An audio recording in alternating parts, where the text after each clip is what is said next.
out, you've got somebody who will follow your leadership. Being the richest man in the cemetery doesn't matter to me. It's Steve Jobs. Going to bed at night saying we've done something wonderful, that's what matters to me. You should never start a company with the goal of getting rich. Your goal should be making something you believe in and making a company that will last. And to make a company that will last, honestly, has to have both of those components. You know, I've never really found, we said what entrepreneurship is meeting a need.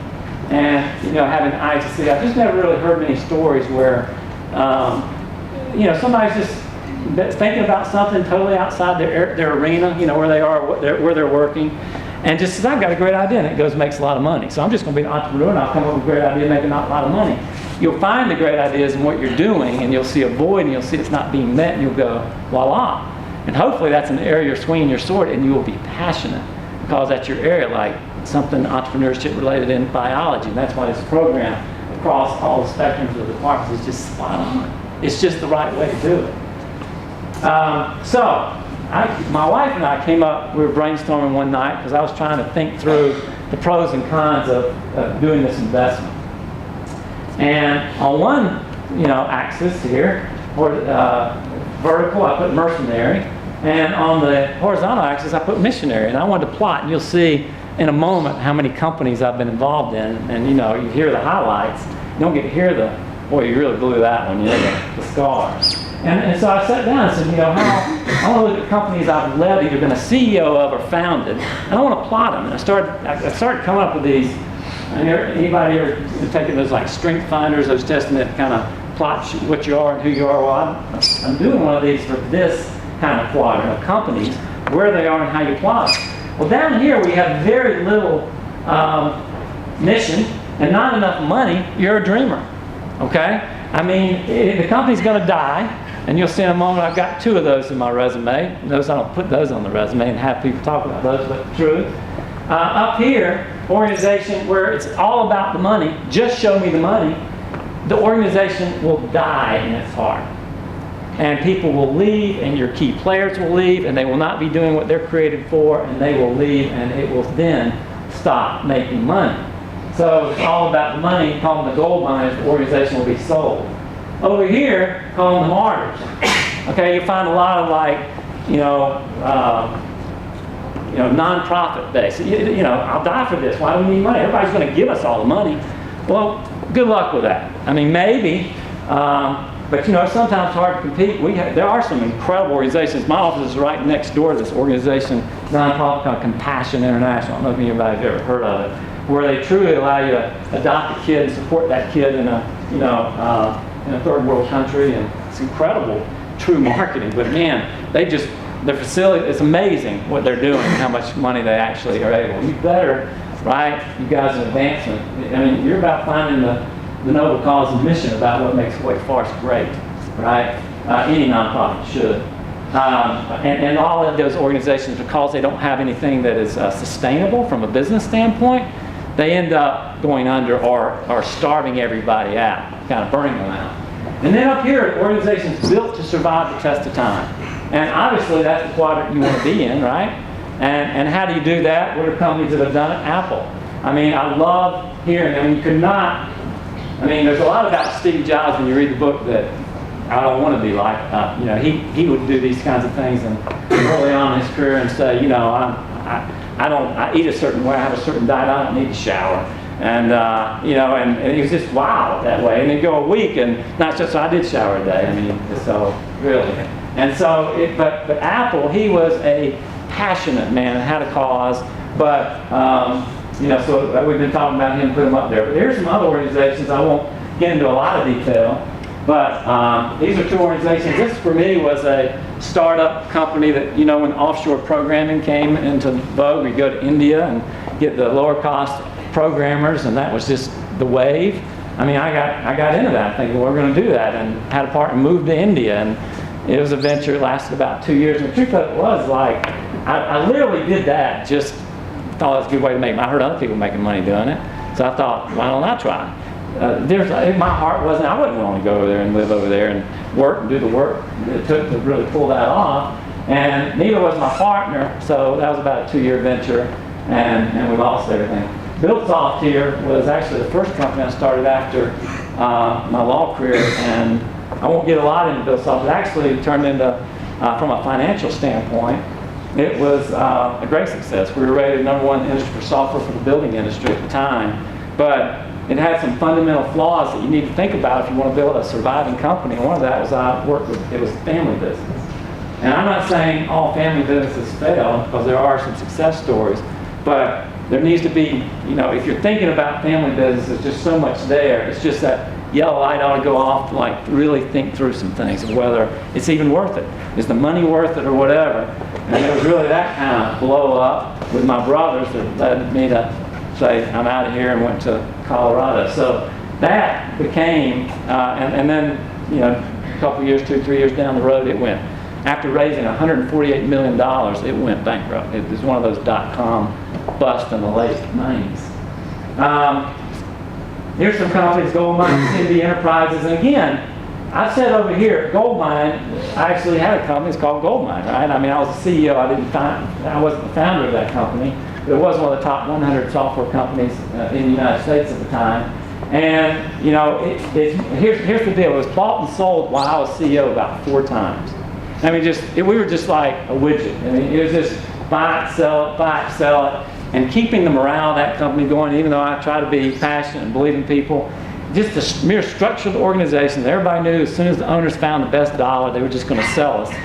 Felt like that, they felt like they were slaves. That was when everybody started leaving, and I was one of them. I couldn't work for a company that was just about the money, and they were actually a public company owned out of South Africa, and it was all about, hey, we want this much profit this quarter, and be like, well, how do you get that much profit? And it's like, well, we got to maybe, we care about if it's just short-term focus. We can fire some developers, not worry about long-term R&D and those kinds of things.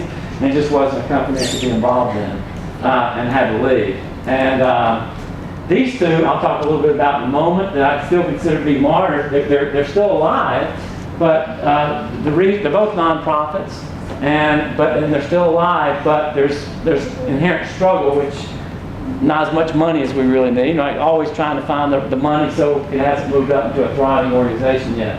Shareable Software, which I'll talk about in a moment, I really believe, and sometime in life I feel like there's a convergence, that you feel good and you're swinging your sword, and you've learned from some past mistakes, and it just, for some reason, it's just better than you thought it could be, kind of thing. And again, a lot of that comes from the failures, right? It was Winston Churchill who said, success is walking from failure to failure with no loss of enthusiasm. Trust me, there's been loss of enthusiasm. There's been some desperate moments. But I think once you've tasted something about entrepreneurship, it's truly special. It gets in your blood, and you kind of are one, and you're that kind of risk taker, or maybe you're not. There's no shame in it, and there's no shame in not. I'll always stay connected. This is Steve Jobs with Apple. I hope that throughout my life, I'll sort of have the thread of my life and the thread of Apple weave in and out of each other like a tapestry. There may be a few years when I'm not there, but I'll always come back. This is when Steve Jobs was fired as CEO. Now you're like, well, he was the founder. How can he be fired? Well, and this is what, one of those life lessons I learned. It's like early on, like day one, you go, a lot of us, learn. How many of you ever done a business plan? Done a business plan, and you learn that, and you ought to learn that. But think through your business before you try. See if there's a market for it, see what the competition's like, the barriers to entry, how much money you're going to need to get it going. But then there's, when there's, like you don't have a lot of money, so you go raise it. Well, how do they figure out a valuation for a company? Well, you look at the company, you see what's the revenue, and they give you some kind of multiple either on your profit, like EBITDA, or on your revenue multiple or whatever, and that's the value of your company. But if you really don't have any of that, it's just more like, you're more likely to get the money from just somebody that's a friend. That's called those angels, right? They're angels that get involved. But here's the deal. As Steve Jobs, as I was reading that book, early on in the company, we're talking Apple, just the guys that did the early legal work, put the documents together. He said, I'll give you 10% of the company if you put that together. And that would have been worth a couple years ago, $2.6 billion later on. And he was so scared because he had set up a partnership rather than a corporation. Notice I'm saying all this stuff so that when you're learning about these organizational structures and why you do it, I can't teach or say all that right now, but you go, the stuff matters. it matters how you set it up. So they set up as a partnership rather than having a corporate veil corporation. And the minority owner of 10% got so scared he basically gave his stock back. You know, and today he's probably sad about that, 10% of what that would have been worth. But actually they interviewed him about it. He said, no, at the time, these two guys scared the heck out of me. And I get it, they were crazy entrepreneurs and a family, and they were at a place in life they could take those risks, and he wasn't. So this is what's interesting, though, is then you read that book and what happened. And this happened to me in one job. When I was I was a founder, forced out of that first company by my brothers, of a company I helped start and CEO of, and we were doing great.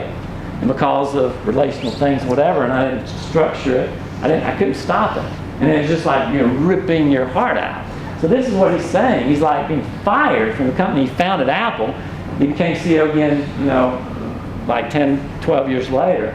But the point is, he was fired and had to go off and do things like starting Pixar and things like that. So he still did some amazing things along the way. But his thing is, if you get in a situation where you're in your element, you have the eyes to see and you find the hum, and then you don't structure it right from the beginning or think through all these things of, what could happen, then you could easily lose your company, and at the same time, just strips you of your heart and your passion, and that's hard.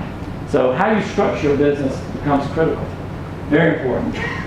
I've already talked about Goldline as far as a quick case study here. Everybody know right now this company is still alive. They're owned by a VC 100% right now. It's been bought and sold. I basically, like 25% of our employee base is basically, we brought the creme de la creme from here. You know why they all came? From this company, which was a top 100 software company, to ours, is culture. They came because they realized, I get tired of chasing the money, and that's all. It's just ironic that the name is Goldmine of the company, right? But it was a gold miner and still struggling today, and we have gotten all their best talent because we had a story to tell that was bigger than just the money. This is a school that I was involved in helping start, and you can just look at the faces here and see the noble cause. And this is one of those scenarios. We're in Colorado, and it was a very good school system, and so we really didn't start a school because it was a bad school system. We really started as it was a charter school. I mean, there were a lot of people who wanted to do homeschool in the area. There was a niche there, but they really didn't want to do homeschool. But they really couldn't pay for private school, and they didn't like the public school system. So there was a niche, something called a charter school. This government paid for, the parent run, and so we got a group together of educators and business people, etc. and started a charter and started a school. And this is one of those situations where we just started this when we got K through 6, and then there was a huge demand to make K through 8, and then high school. And you can see down below here, just a couple months ago, it was rated the #1 high school in all of Colorado. And perfect. Tim, you win. You did it. Perfect. Thank you. At 5, hit me again. So this right here is a nonprofit kind of ministry thing that I got involved in, and it didn't have the money to survive. It really became just kind of an organization. Went out and did some retreats for men. It's called Band of Brothers, or Foundation of the Heart. But what's interesting about this, and if something's really deep in your heart and you want to hang on to it, as long as you don't create overhead that's too extravagant, you can actually hang on. This thing hung on and hung on and hung on, and so many times I felt like, no, I'm just going to quit this thing, and yet I just couldn't. Okay, but the good news is I set up where we didn't really have any employees. And then 15 years later, there's an organization, anybody ever heard of InterVarsity? They may have a chapter here at Wake Forest. They come, there's a huge retreat center in Colorado, and they said, we'd like you guys to consider taking a donation of this 30-acre beautiful retreat center. And because we hung on the mission and didn't have such high overhead, and didn't kind of sell out, which was not worth a lot, we were then donated because of our mission, this incredible Colorado retreat center of 30 acres. So that's a story of building the organization that can again sustain the test of time. And now, because we have a retreat center, we have a sustainable business model that we can market. This right here is the latest. I actually then, after going through my Tom Cruise, Jerry Maguire moment of what to do. The good news about what happened here with Cheryl, well, we just closed around $25 million, and the reason we did it was mainly one thing. The lead analyst was called Gartner in our space. If you ever heard of the IT analyst group, basically said we didn't need the money because I learned my past one was, well, I structure it one way, I lose control, I'm going to give my heart to something, and it's going to be stripped from me. I can't go through that again. I didn't want to go through that again. That's why I was all about a mission. But then, you know, on this other side, this idea of, you know, basically the analyst said, really to compete with the HPs and the IBMs and the CAs, which we do, that you got to have a financial partner. You're going to get rated down. So, but because we were in the driver's seat, I know it's unheard of. We're able to just give common stock and not preferred. We're able to give a very minority interest. And the timing in the market, there was a company out there after the Facebook this past year that had a crazy coming out. There's a company called ServiceNow that is our #1 competitor that multiples went through the roof. And so it's just, you know, but we could wait until the timing was perfect. Why? Because we built it profitably. So that we just didn't hire until we could afford to hire. And we didn't take a lot of upfront money so that we could keep control, and then when we did take some money, we could do an evaluation that really gives us no control and very little of the company, you know, a small amount of company. So, you know, very grateful for this, so that's what I do right now. Another thing that, even if you're small, this is what Steve Jobs did amazing at. The idea of influencing, I talked about Sherwell, and I want to read, we're recognized as emerging leader included in the Gartner's, this analyst magic quadrant. But, you know, even if you're small, do not be afraid to fight with the big dogs. I mean, and to market yourself and sell yourself to everybody. I mean, Steve Jobs would do the wildest things, would pick up the phone and he would pick up the phone and call anybody, the presidents of big companies. I mean, he would take the risk. He was just not afraid to engage. And, you know, like in this, we developed these great relationships with these analysts called the Gartner Group, and they rated us above HP, CA, IBM, and some of these big companies, which again made our valuation, you know, go way up. So again, timing, being willing to sell and be proud of and have and you know, they are listening for not just what you're making. But I tell you, these VCs, they're looking for, is it something unique, and who are the people behind this, and do they believe in it? Because if you don't believe in it really, and it's only about the money for you, then they'll see it in your eyes. So, where does this end this? But first things first is C.S. Lewis. Put first things first when we get second things thrown in. Put second things first when we lose both second and first and second things. And that's just it. If you put money is important, you got to make the money. But if that's the one reason you're doing it, I'd say don't do it. You got to have a cause, and you got to have a culture that matters. And the best reason to start an organization is to make meaning, to create a product or service to make the world a better place. And how do we create that kind of culture that says, I came to see in my time at IBM that culture isn't the one aspect of the game, it is the game. And how do you maintain, how do you have culture and create culture and maintain a culture where people believe in it? So I'm going to give you my, right there, we're down to 5, aren't we? Now we're down to 1, you got to really get persistent with me here. Have leadership of a good king or queen. I'll tell you, the number one thing I've seen in organizations where culture dies as they get larger, to answer that kind of question, is they end up hiring some CEO that cares nothing about it, doesn't care about anything but the money and taking it public and cashing out. And the culture just dies. The passion is gone. That's why you look at Apple's record. It went way down, and Steve Jobs comes back, you know, over time, the iPhone, the whole bit, the story, its history, and what incredible story written. And most valuable company in the world. So, and what I mean by good is, do you really care for the people that come and work for you? Because if you really don't, they'll see right through you. If you really aren't out for their interests first and out for them and fighting for them to find their, you know, where they can swing their swords, if you're not, it's just almost fraud. You'll be caught and you'll be seen, and the company disintegrates. And that's why these sometimes CEOs blow it when they're just about how to make the money only. Create and be able to articulate a meaningful mission that is more than the money. Change the world, at least make a dent in your part of the world. I mean, I could see a scenario where making sure the water is absolutely noble, depending on what you're doing with the money and how you're taking care of your employees. Absolutely. So it doesn't mean you've got to be Mother Teresa and her mission. It means that you've got to create in your organization something that's more than about the money and making sure people are finding their mission. And then promote a unified team and fellowship with healthy conflict resolution. The organizations that fall apart very quickly, are the organizations that don't resolve conflict well.